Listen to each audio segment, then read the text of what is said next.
Uşaqlığım senin sesinle açıldı. Nağılların evimize nur saçtı. Ellerin hemişe isti ve yumuşak, sevgin kalbimde her an yaşadım. Nenem dedim, adınla isindim. Her bakışın benimle, her gülüşün esir hediye. Şiir dedim, gazel dedim, sen oldun. Bu dünyada sana bağlandım. Akşamüstü samovarın sesi, evimizde gülüşlerin rəqsi.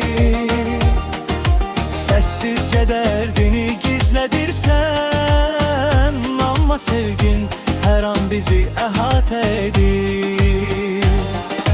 Nenem dedim, gülüşünle doldu. Her hatiren bir şenlik, bir efsane. Şiir dedim, gazel dedim, sen oldun. Ömrüm boyu sevginle yaşadım.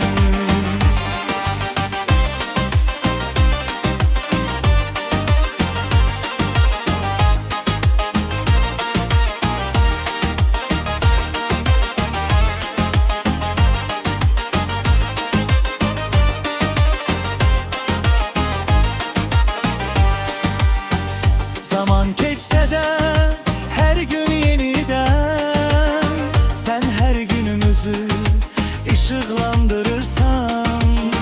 Senin varlığınla hayat güzeldir. Kalbimizde hemişe danışacaksan. Nenem dedim, adın sevincim oldu. Bu mahnı sana bir teşekkür. Şiir dedim, gazel dedim, sen benim en büyük mucizem sen. Hüseyin Guliyev Production takdim etti.